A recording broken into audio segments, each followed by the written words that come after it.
back to my channel. Welcome to day 11 of VEDO. Wow. Recently, like within the last year, I think, Kayla did a video talking about her favorite authors and like, can they really be her favorite authors if she's only read one or two books by those authors? And it got me thinking and wondering, like, are my favorite authors really my favorite authors? So we're gonna start this favorite authors video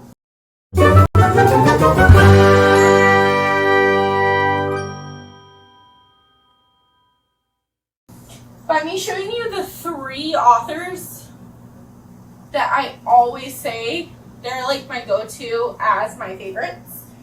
And then I got together a lot of other books of potential favorite authors because I've read a lot of books by those authors and I tend to give them 3 or 4 stars. Now, can my favorite author be someone who I consistently only give 3 stars to?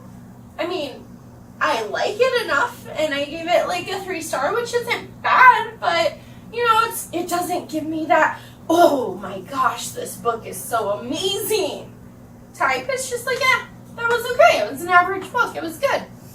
But there's no magic. So can my favorites be those auto-buy authors that consistently give me an 3-star reads?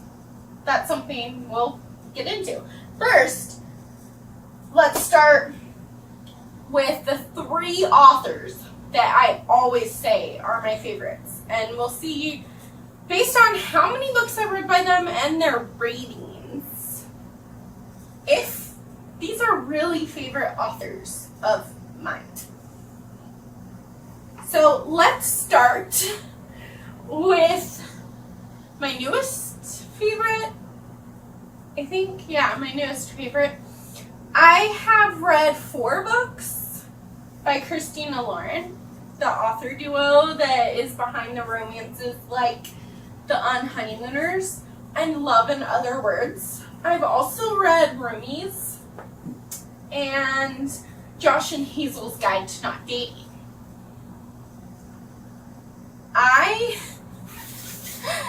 Okay, let's talk about these books.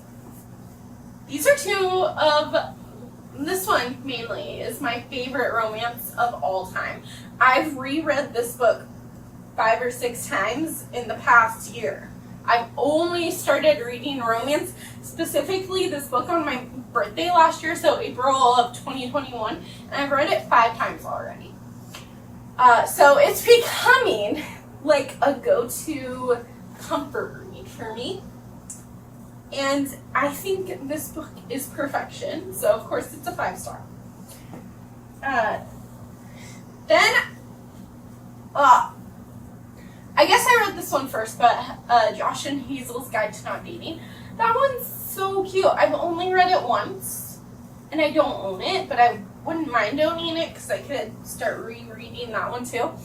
But it has Hazel, who is a kindergarten teacher, and Josh, who is her friend from college, and they're like friends who are trying to set each other on dates and going on like double dates, and the dates end so disastrously, and it's just so funny and it's so slow burn and so cute. I gave that one 5 stars. And then I read Love in Other Words. I got halfway through this one. I was hating it. I put it down for a few months, and when I returned and restarted this book, I actually really, really enjoyed it. I think it's more like a 4-star for me. It's not a perfection book like The Unhoneymooners, but I still really enjoyed it. And then Roomies. We don't talk about Roomies here. I hated that book. I actually stopped reading it for a little while, and then I went back to it and finished it just to say that I did, and I hated that book. I think I gave it 1 star. So, can I say that one of my favorite authors or author duo is Christina Lauren. Even though I've only read 4 books by them, and 3 of them were really good. Like, one was 4-star, the other 2 are 5-star. And then I also gave a 1-star. Like, can my favorite author get a 1-star, or are they not my favorite author? I mean, I'm still gonna say that Christina Lauren is my favorite romance author duo. That I absolutely adore their writing, because generally speaking I do. Then I have 2 thriller authors who I always say are my favorites.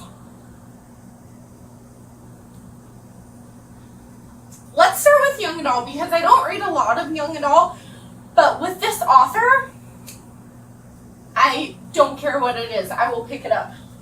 I tend to really like Natalie D. Richards' books. So I've actually read 4 books. I've read 7 Deadly Sins. This one, it's about a scavenger hunt. It was okay. Like, the thing, here, let me just tell you about these books, and then I'll tell you the thing. 6 months later, One Was Lost, and 5 Total Strangers, and 7 Deadly Sins. I don't think that's the right name, but hopefully there's a picture of it. The thing about Natalie D. Richards' writing is that I generally give her 4 or 5 stars. Not because her young adult thrillers are, like, shocking or dark. I mean, some of them are. This one, One Was Lost, got dark. It got so dark. But generally speaking, they're just fun mystery thrillers. And this one, 5 Total Strangers and 7 Deadly Sins, or whatever the name of that book is, they were predictable. I could guess what was going to happen, you know? So, I think I rated them both 5 stars on Goodreads, but now that I've read a lot more thrillers and I'm more into the thriller genre, they would be 4-star reads for me. I still absolutely adore them, though. And 6 months later, this one was kind of surprising as to what was going on. This one, and One Was Lost, I didn't see coming. So, generally speaking, like, her books are just fun mystery thrillers. I'm not super shocked, but there were a couple plot twists in 6 months later and One Was Lost that I didn't see coming. At the time, I was very new to the thriller genre, though, so maybe they wouldn't have, like, been surprising to me if I read them today. But when I read them, they were great. And, like, can I really call her my favorite if I think that her books are kind of predictable, but I love her writing. It's so dark, it's so atmospheric, and it just brings me there. I feel like I was in the car with 5 Total Strangers and confused with Chloe in 6 months later and on the worst camping trip of my life in One Was Lost. This just mind blown. I mean, yeah, I would say she's my favorite young adult thriller author, and I always have a good time. And the last favorite author that we're going to talk about shouldn't be a surprise to any of you. This is Riley Sager. Die-hard fan of Riley Sager right here. So I've actually read 5 books by him, but I only have 4 of them. So there's Lock Every Door, The Last Time I Lied. Both of these, okay, this one, The Last Time I Lied, I've read 3 times. Lock Every Door, I've read twice. Home Before Dark by Riley Sager, this one's my least favorite, even including Survive the Night. And Final Girls by Riley Sager.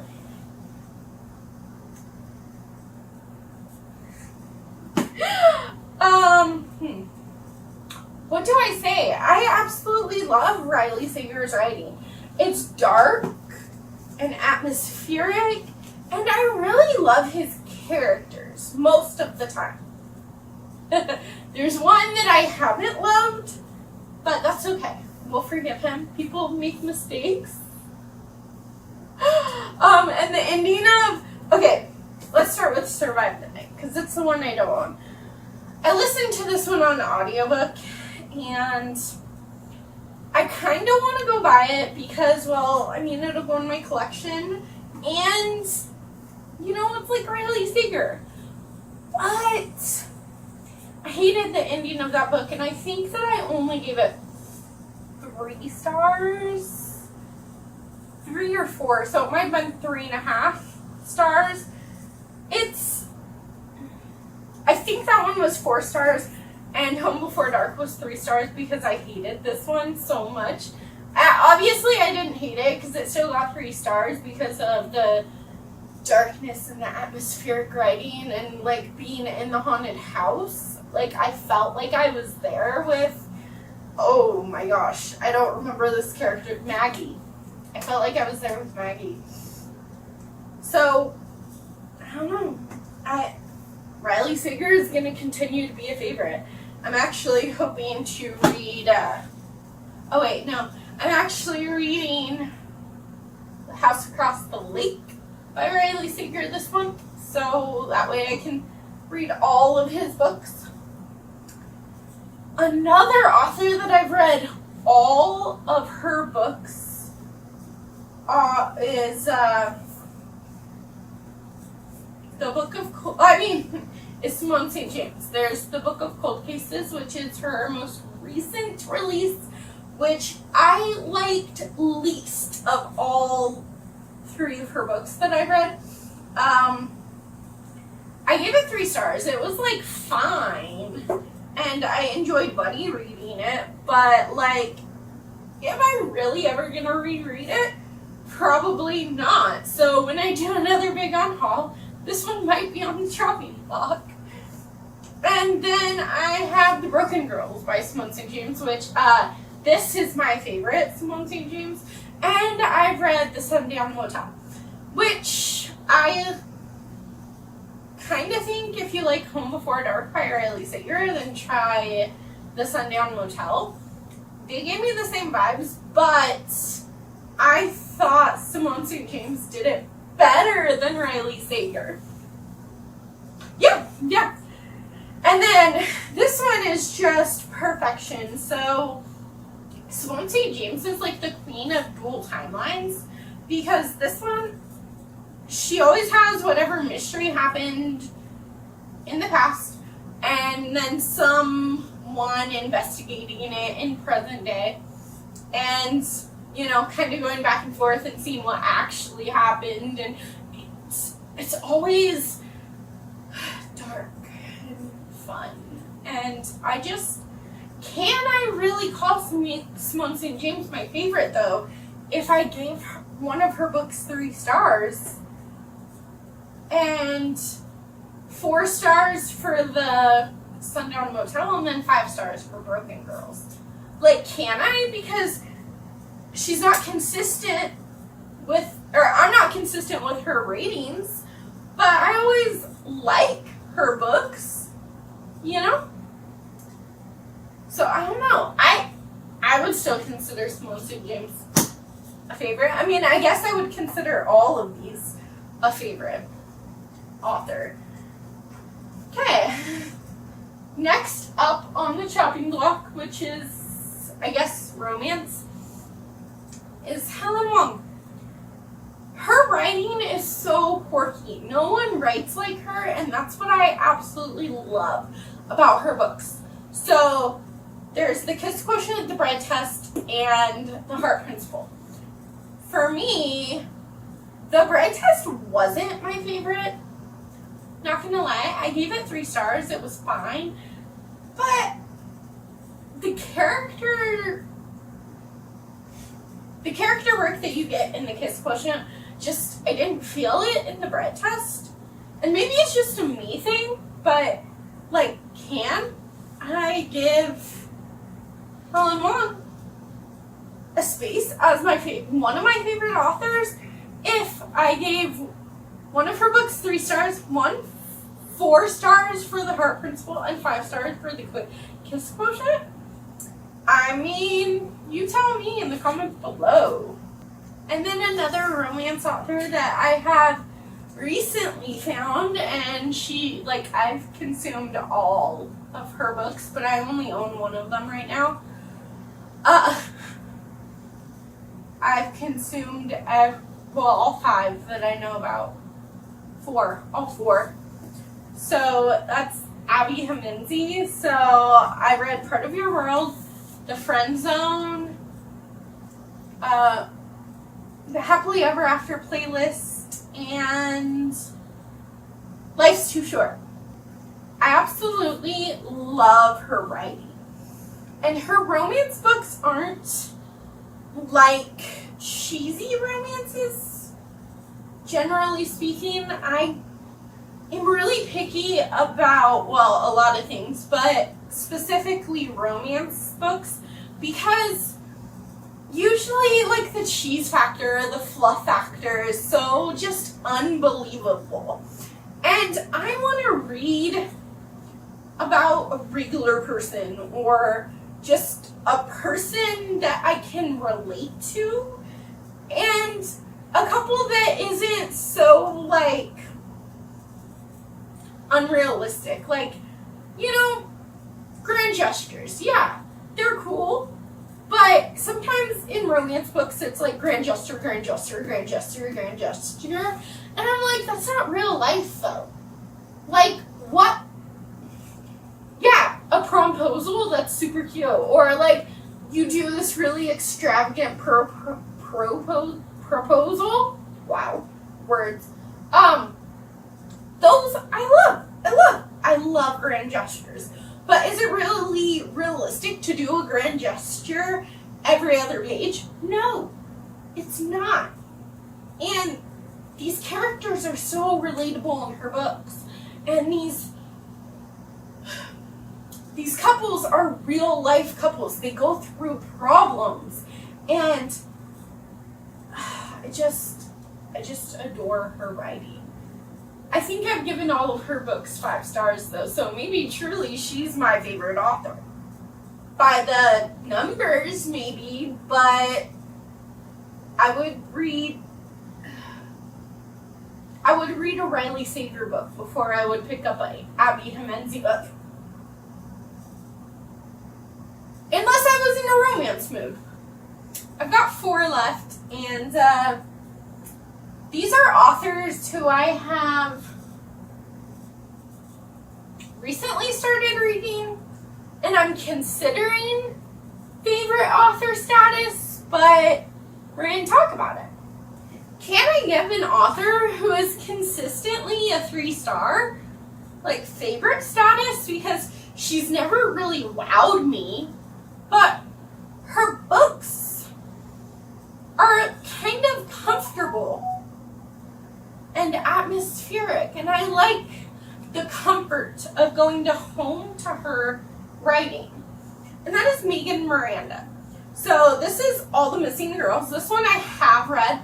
I have another on my TBR, and I think I've read 3, but I can't remember what their names are because they're just fun little mysteries, sometimes with a little bit of thriller in there. I think they're labeled as thrillers, but I find them to be more like comfort mysteries, and I'm never super surprised by the endings of her thrillers, but I have a fun time reading them. And in the moment, it's nice. It's comfortable. It's like homey to read some of her books. But they're consistently 3 stars. So is she my favorite author? Is she a favorite of mine? I would say yes. because I always want to consume her books. But I'm never like so over the top impressed. The next author, I actually hated the first book I read by this author, and I've read 2 more since then, and I really love them. So, People You Meet on Vacation by Emily Henry was a terrible book. I absolutely hated that book. I think I gave it 2 stars. So there was something I liked about it, but I can't remember what I liked about it. I really just didn't like it. But Beach Read and Book Lovers by Emily Henry, I adored both of those books. I think Beach Read specifically, not so much Book Lovers, but Beach Read specifically reminded me of Abby Jimenez's writing, and it felt comfortable. It felt like going home. It felt real because, yeah, it says Beach Read in the title. And yes, you could read it on the beach or during summertime or both. But there's some real stuff that happens in Beach Read. Like, very intense things happen in this book. It's not just all fluff, which I tend to love in my books. So if you like all fluff, Beach Read is not for you. If you like more intense love stories, maybe Beach Read, because there's so many layers to this book. You know, can I call Emily Henry a favorite if I read 1 5-star, 1 4-star, and 1 or 2-star? I think it was 2 stars, but can I? I'm going to go with an author that has given me...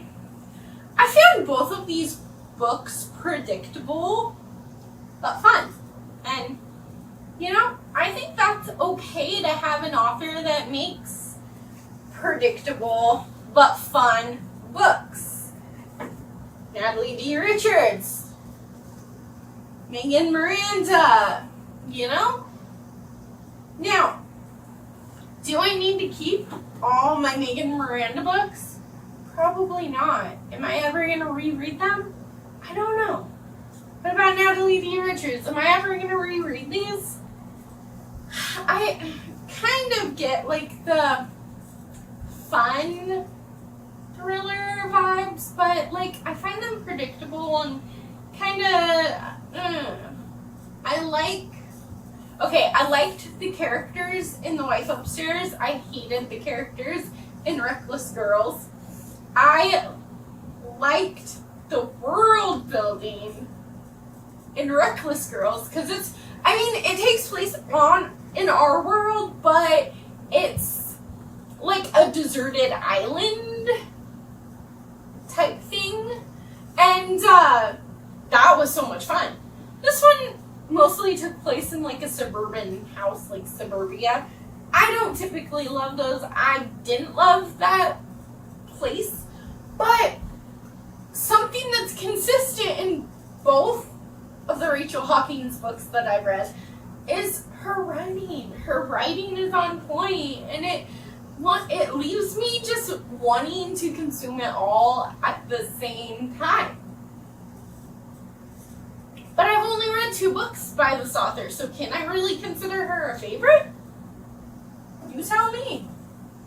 And then the last one, I have read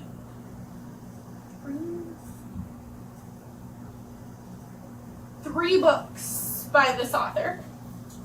Robin Harding wrote The Perfect Family. I gave this one 5 stars. It's an amazing family thriller. You get 4 different perspectives and you don't know who's telling the truth and who's lying. I ate this one up. Then I read The Arrangement. And this one talks a lot about sex work and like sugar daddy and sugar baby, and it was interesting to see what this character, Natalie, would do for money and where she drew the lines and things like that. This one I only gave 4 stars. This one I gave 5 stars. Then I read Her Pretty Face. Absolutely atrocious. I hated that book. I can't even really remember why I hated it or what that book was about. But I remember reading it and just being like, just not liking it.